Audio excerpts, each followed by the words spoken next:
Me escuto muito bem. Vamos lá. Oi, gente. Ou oi, boa tarde. Eu sou Yasmin Castro. Sou estudante de literatura na Universidade... Literatura não, estudante de letras na Universidade de São Paulo. É muito estranho fazer isso ao vivo, porque eu não posso editar depois, né? Então, conforme as coisas for saindo, vai acontecendo. Enfim, eu entrei no curso de letras esse ano, passei 3 semanas frequentando a USP e agora estou estudando à distância. Também sou estudante de arte já tem uns 4 anos. E é isso. É assim que eu vejo a literatura, é assim que eu penso em passar a literatura como um projeto artístico mesmo. Então, é essa é a proposta que eu quero trazer para vocês. Se vocês começarem a entender a literatura, começarem a entender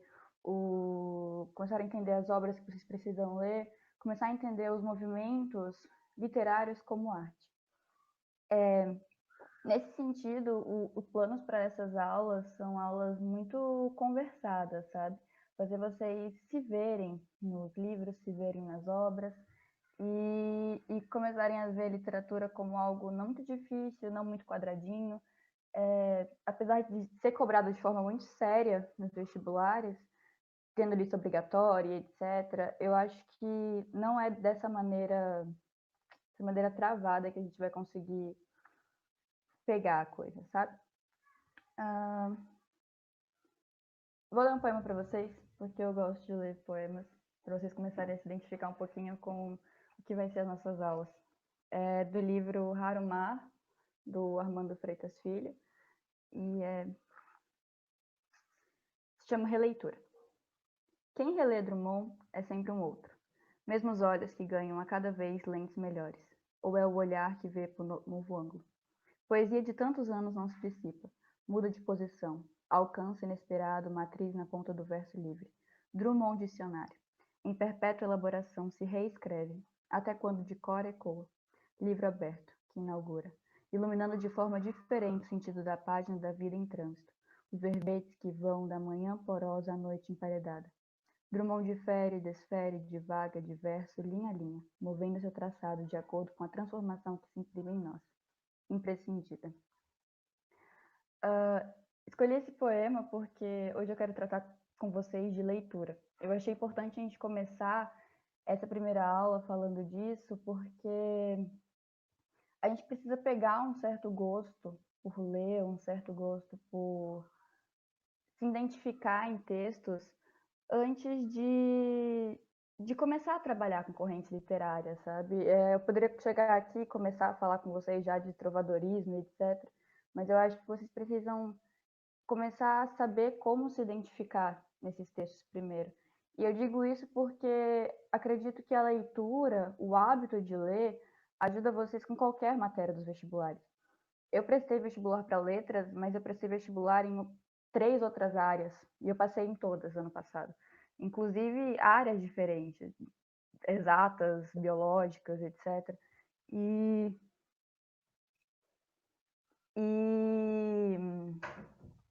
acontece, gente, aula ao vivo. Áreas diferentes. Então, assim, o hábito de leitura me ajudou a isso. Posso falar isso com certeza para vocês. Não sabia muito de química, não sabia muito de física, mas passei bem.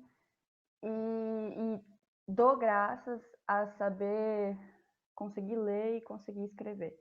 E por quê? Porque as questões, a maioria delas são questões enormes. E aí você precisa ficar sabendo o que ela está te pedindo, você precisa achar a pergunta, e às vezes isso é muito difícil quando você tem 90 questões. Então, chega no final da prova, você já não sabe mais como você encontra algo ali dentro daquela questão. Então, você ter essa paciência de escutar o texto ou de ler o texto vai te ajudar em outras áreas também. Nesse sentido, eu queria tratar hoje de literatura, de leitura como prazer. Porque nós precisamos ter a leitura como hábito. E não digo isso julgando vocês, eu não estou chegando falando leia os clássicos, etc. Eu quero dizer que a gente precisa gostar de ler um pouquinho, sabe? A gente precisa gostar de desenvolver essa arte da leitura, gostar de desenvolver a interpretação de texto. E interpretação de texto não é importante só para leitores vorazes. Interpretação de texto é importante para qualquer leitura. Interpretação de texto é importante para ver uma obra. Então, hoje eu proponho a vocês que começamos a aprender como ser observadores das coisas ao nosso redor. A leitura, ela é uma atividade muito passiva. Você senta e você aguarda aquilo chegar até você. Você lê e você espera aquela mensagem chegar até você. Você dificilmente vai argumentar com aquilo. Dificilmente você vai estar dando a sua opinião, você vai estar conversando com o texto. E isso pode ser muito difícil, a gente não tem esse costume de escutar. É um problema social, assim. Então, começar a criar o hábito de escutar o outro, nesse sentido, escutar os textos, vai te ajudar a poder interpretá-los depois. A comunicação, ela tem que ser uma via de mão dupla, mas a gente tem uma falha muito grande em entender a outra via. Então, o primeiro ponto para você criar esse hábito é você criar o hábito da paciência. E aí você precisa ver isso em todos os sentidos da sua vida. Eu queria trazer um pouquinho para vocês hoje como que algumas funções da linguagem elas são muito aplicadas na nossa comunicação cotidiana. Então é algo que está muito próximo de nós. A gente só precisa de hábito para praticar. A primeira competência de linguagens na matriz curricular do Enem, eu vou até ler para vocês, é a seguinte: aplicar as tecnologias da comunicação e da informação na escola, no trabalho e em outros contextos relevantes para a sua vida. Nesse sentido, eu interpreto essa competência como você conseguir usar a comunicação que você aprende na escola, na vida, e a comunicação que você aprende na vida, na escola. Então, o que eu estou querendo propor é que vocês comecem a perceber que os vestibulares não são algo distante do seu dia a dia, que essa matéria do terceiro ano do ensino médio, ela não vai estar distante do seu dia a dia. Ela vai ser algo que você sempre fez e nunca se deu conta do que fez. Eu vou falar um pouquinho de 3 funções da linguagem para a gente entender mais ou menos como que literatura atua na vida, vida atua na literatura. A primeira delas é a função emotiva. No sentido, estou usando muito esse termo, meu Deus do céu. A função emotiva.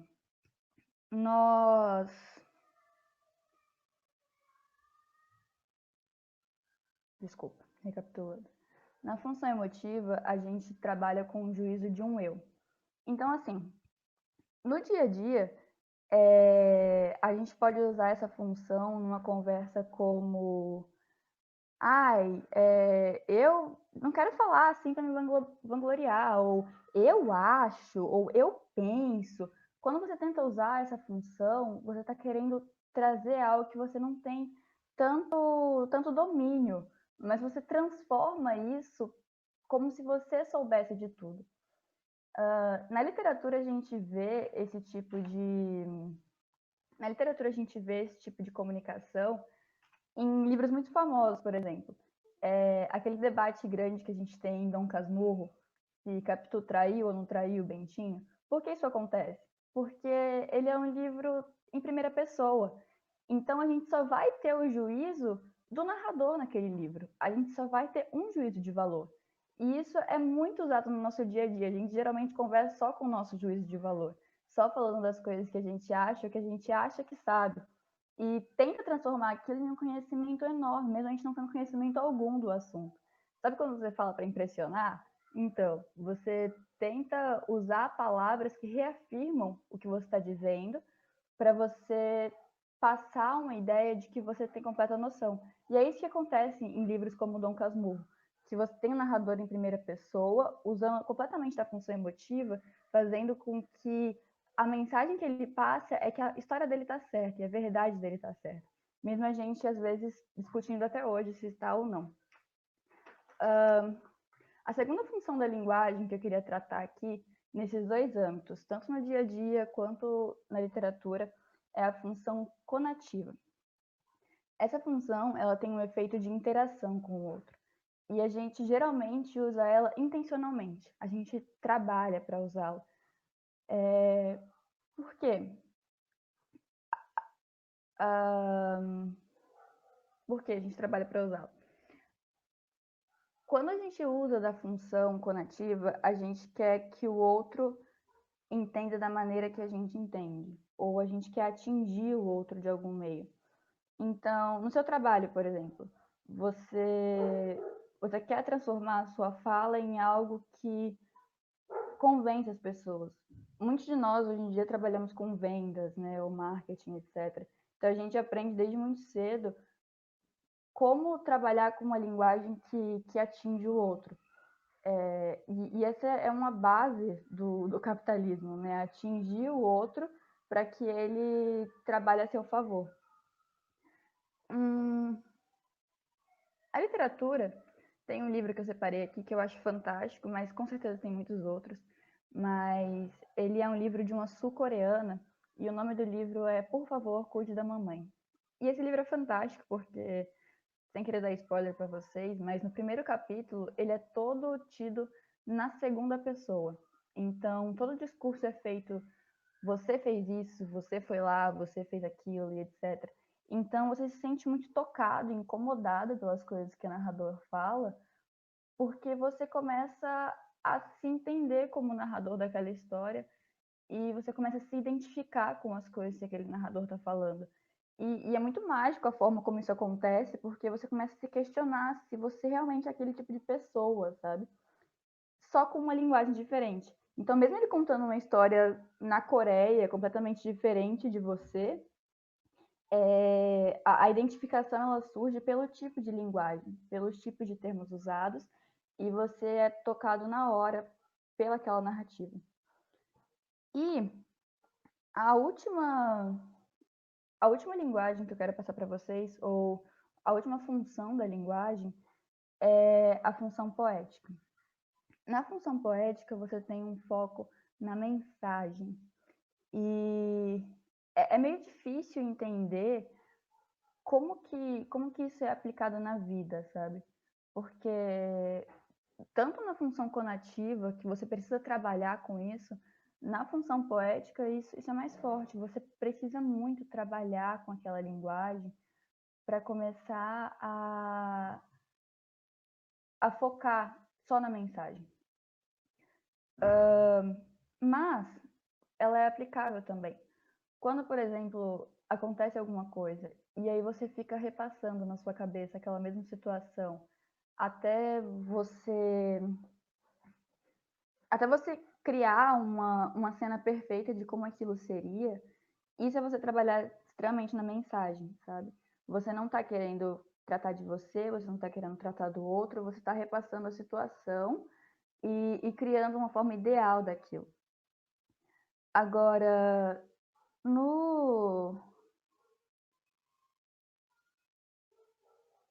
na literatura, a função poética, ela tá em tudo. Ela tá no livro que eu comecei a lendo para vocês, ela tá na poesia do Armando, sabe?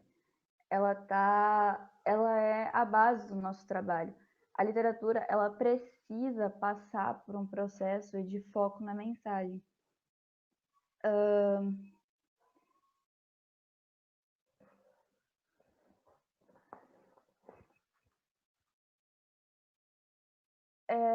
Eu falei de bastante conceito aqui agora, né, de 3 conceitos principais.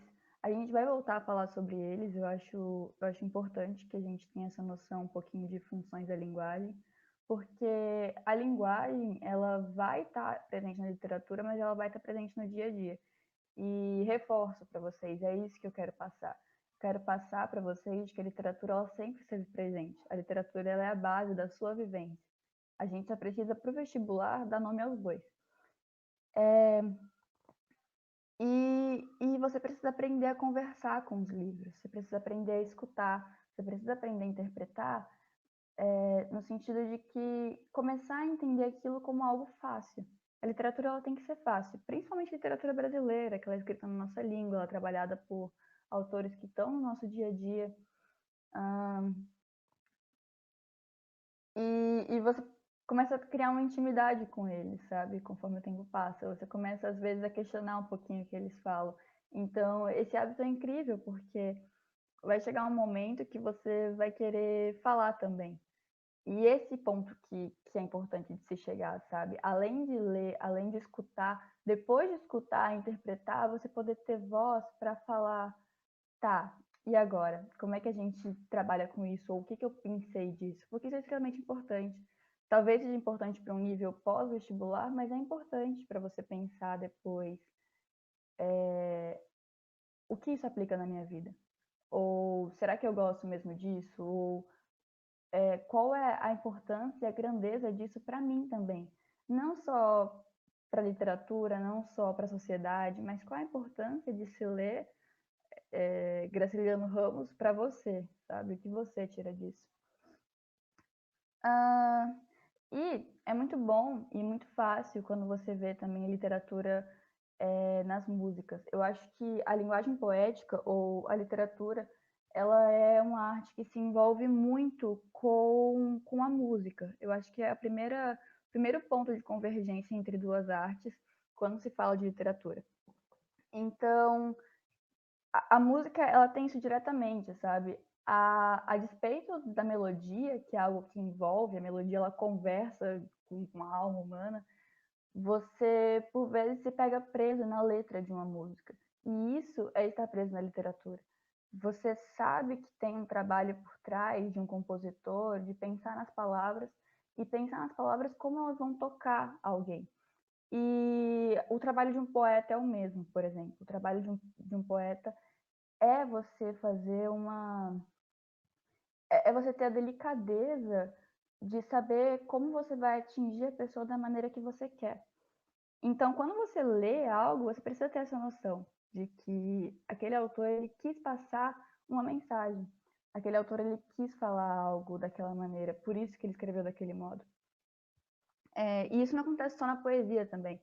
Eu fiz um vídeo para o canal essa semana falando sobre Graciliano Ramos, falando sobre angústia. E angústia é isso, angústia ele tem toda uma atmosfera no livro que, que te deixa desse modo, sabe? Que te deixa nessa angústia mesmo. Você tem um livro seco, você tem um livro travado, você tem um livro nojento por vezes, e aí você quer se livrar daquilo, mas você está preso no enredo, mas você não quer aquela vida, sabe? O que Graciliano quer fazer é uma identificação, mas ao mesmo tempo uma identificação que te distancia do narrador. Você não quer ser o narrador de Graciliano Ramos, você não quer ser o narrador de Angústia. E isso é literatura também. Literatura não é só aqueles livros de romance adolescente que você quer viver aquela vida. Isso é literatura também, mas literatura, quando a gente trata de literatura brasileira, pós-romantismo, pelo menos, é aquele tipo de literatura que você olha e você não quer ser aquilo, você quer ser diferente daquilo. Mas você sabe que esse é um retrato da sociedade, então você acaba sendo aquilo em algum nível. Então, nesse sentido, a música ela tem esse trabalho, sabe? Quando próxima vez que você for escutar uma música, escute a letra da música, leia a letra da música e tente visualizá-la como uma conversa. Eu acho que tem muitas músicas que fazem isso. Tem aquela canção do Chico Buarque, Geni e o Zeppelin, que ele conta uma história. Então, não importa a melodia, tem o Chico Buarque interpretando, tem uma atriz, a Letícia, interpretando também, e você gosta das duas versões, porque as duas versões contam a mesma história. E isso que é importante, é a história que ele está contando ali. Então, ler aquela letra como um depoimento do que está se passando, ler aquela letra como uma mensagem que quer ser passada e começar a compreender qual é a mensagem e começar a compreender também como você se sente quanto àquilo.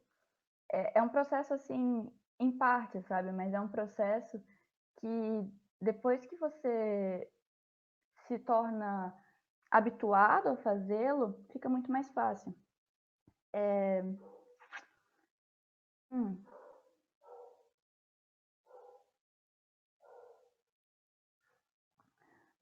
Tá bom. Eu esperava ter gente pra gente fazer umas perguntas, mas se vocês tiverem perguntas depois, no futuro, mandem perguntas também, coloquem nos comentários, eu acho que fica liberado. Na próxima aula eu quero falar um pouquinho de trovadorismo, na semana que vem. Eu vou ver se eu consigo colocar algum tipo de link, algum tipo de texto na descrição desse vídeo, eu ainda não sei muito bem como que a gente mexe com isso. E a gente tem um tempinho ainda, eu vou pegar a poesia que eu li no início da aula e a gente vai tratar um pouquinho de como isso se relaciona com a aula que a gente trabalhou agora. Ele começa falando, né, que em relê Drummond é sempre um outro, mesmo os olhos que ganham a cada vez lentes melhores. Esses versos, eles são muito poderosos para mim, porque dão esse sentido de que a leitura, ela não é única, a leitura não é só o que está ali. Então, quando a gente pega uma questão de vestibular, por exemplo, você precisa... quando você não entende, a indicação sempre é pula, e depois você vai ter que voltar e lê-la. Então, eu acho que é mais ou menos assim. Quando você relê algo, você acaba vendo coisas que você perdeu. Ou você acaba interpretando de uma outra maneira conforme passa o tempo, sabe? Às vezes, e quando passa o tempo, eu digo às vezes só o tempo de prova. Porque você deixa uma questão que você não entendeu nada, você faz a prova inteira e quando você volta, você sabe exatamente o que estava falando aquele assunto, porque você só lembrou daquilo. Ou você só viu uma outra questão que deu aquele pá em você e você entendeu que você sabia de qual era o assunto. Então, quando você relê um poema, que é o que o Armando está falando nesse poema, quando você relê Drummond, você tem outros olhos. E isso porque a literatura é uma forma de comunicação. Se não fosse forma de comunicação, isso não aconteceria. O diálogo, ele é algo que... A fala é algo que você pode falar de diversas maneiras e sempre será passível de outras interpretações. É móvel. A arte tem essa característica de ser algo que deve ser passada por interpretações diferentes, em momentos diferentes, e mesmo sendo uma mesma pessoa olhando aquilo. Então, acho que a primeira dica de vestibulando aqui é tenha realmente esse tempo de releitura, porque ela é muito importante. Não é só ficar naquilo que o texto falou. Você precisa vê-lo com outros olhos. Isso é essencial, assim, não fique preso naquela fala. Se você não entendeu da primeira vez, não entendeu da segunda vez, dê um tempo ao texto, dê um tempo para sua cabeça começar a pegar aquela mensagem. O nosso cérebro ele trabalha muito em segundo plano, sabe? Então, leia sempre os textos, mas deixe o seu cérebro trabalhar em segundo plano, principalmente quando está se tratando de vestibular. Não fica bitolado em uma questão só. Outra coisa, outra dica para vocês, tenham sempre algum tipo de leitura a se fazer. E volto a falar, não estou falando dos clássicos, estou falando de qualquer coisa mesmo. Se você gosta de ler fanfic, leia fanfic. Não abandone a fanfic durante o seu ano de vestibular, porque ela vai ser importante para você entender o que a sua prova está pedindo. Às vezes a gente não tem muita cabeça para ler as listas obrigatórias, ou não tem muita... Vou falar a verdade, não tem muita grana para ficar comprando livro de lista obrigatória. Então, assim, é importante se ler demais, mas se você não consegue fazer isso, se não é a sua área, se não é o seu gosto, tenha um hábito de leitura por algo que é da sua área, que é do seu gosto, e que as questões elas vão ser facilitadas só por isso. Então, vai ser muito mais fácil você interpretar uma questão de literatura matemática, se você tem um hábito de leitura, se você tem um hábito não só de leitura, mas um hábito de interpretar as coisas. E é por isso que eu digo que você leia algo que seja fácil e bom para você. Porque quando é bom para você, quando é aplicável para você, você interpreta muito melhor.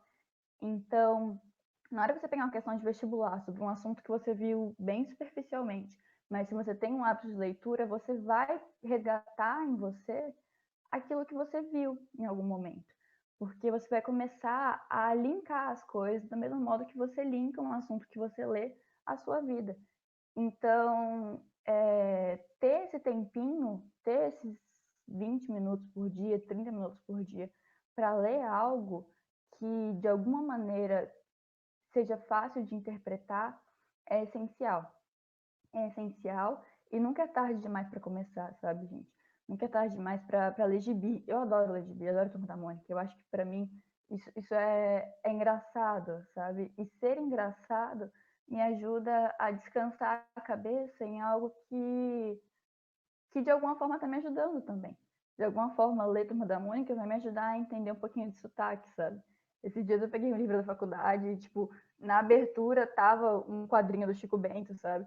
Então, assim, pode parecer muita bobeira, mas literatura nacional é literatura nacional, não importa o nível. Eu gosto muito de literatura nacional, de gente nova, sabe? Gente que está começando, porque me ajuda a criar um senso crítico sobre isso também. Não só ler o que é velho, o que é morto, sabe? Mas ler o que é novo e criar pontes entre eles. O que mais poderia falar para vocês?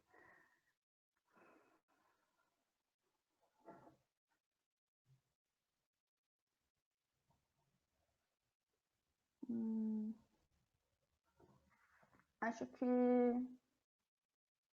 falei rápido demais. Mas é isso, gente. Tenham dúvidas, coloquem dúvidas, me procurem para que eu responda dúvidas. Tenham esse hábito de escutar o que aquela pessoa está querendo te dizer num texto.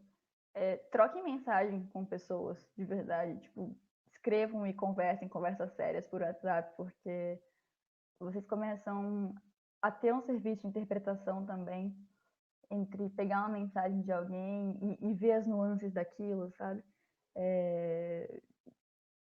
E, enfim, retomando um pouquinho tudo que a gente viu hoje, função emotiva, quando você trabalha com o juízo de um eu, você fala com palavras de. Você trabalha com o juízo de um eu, que você fala com palavras de pensamento próprio, então eu acho, eu penso, na minha opinião, imagino que, todas as palavras que elas partem de você como algo pessoal que venha da sua interpretação. E você pode ver em livros como Dom Casmurro, por exemplo, eu acho que é o clássico da literatura brasileira sobre linguagem emotiva. Linguagem conativa tem um efeito de interação maior com o outro, ele pede para tocar o outro e ele trabalha com palavras de ordem, às vezes, no imperativo e tudo mais. E eles demonstram um apelo emocional ao outro e é muito visto em linguagem publicitária, principalmente linguagem publicitária, vai ser o clichê da linguagem conativa é linguagem publicitária, da função conativa é linguagem publicitária. E função poética, que é a função primordial da literatura, que você tem um trabalho na mensagem e é o mais usado por autores, e é onde a gente vai trabalhar as formas e o conteúdo da literatura. Semana que vem, então, a gente fala de trovadorismo, e eu vou tentar colocar um link aqui, se vocês não encontrarem nada nesse vídeo durante alguns dias, ou talvez amanhã. Dê uma pesquisada, coloca aí poesia trovadoresca no Google, só para vocês terem um pouquinho de noção do que a gente vai falar semana que vem, tá bom? E é isso, gente. Tchau, tchau.